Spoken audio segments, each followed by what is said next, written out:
So here's a bit more of the reloading process.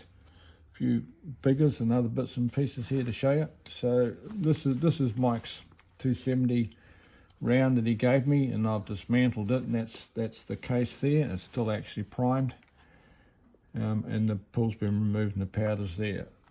So the cartridge overall length for that round that he gave me was 3.306 inches, 83.99 mils. The brass itself was 2.530. That's standard SAMI length, 2.530. The projectile of the total length was 1.074 inches, and its weight was 130.6 grams. Now it should have been 130 grains exactly, but that's not an unusual variability, 0.6, but that's quite a lot if that was in powder. You know, that's the difference between a rifle shooting well and shooting really badly, or maybe even somebody having a bad day. Now, in the case, after I pulled the projectile, was 59.8 grains of something. And, you know, they never tell you what their something actually is, but this is what was in it. It's nearly 60 grains of a reloading powder.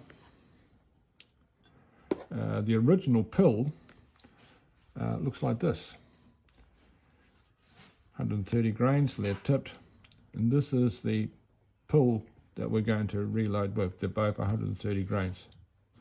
So this is the Hornady SST Super Shock tip.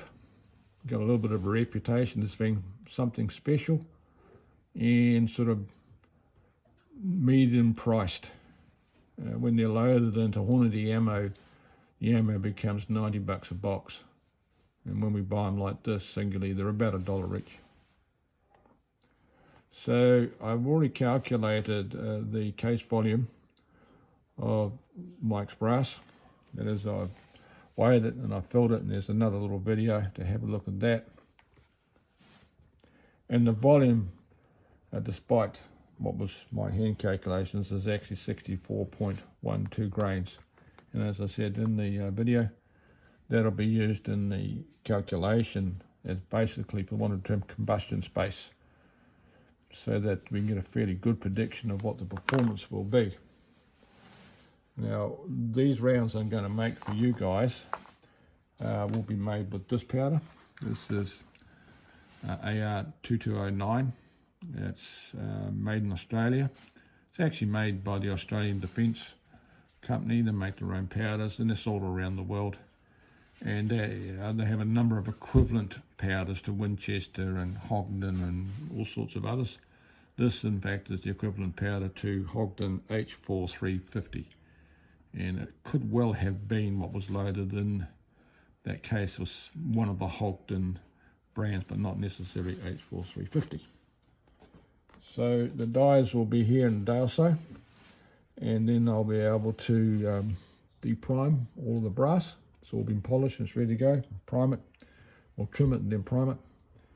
Load them up, and I'll need to get Bubba's rifle sometime to be able to take the ammo down the range and shoot them in, and then settle on a final load, and then I'll catch up when we'll go for a shot, and we'll see how they go. I'll catch you later. See ya.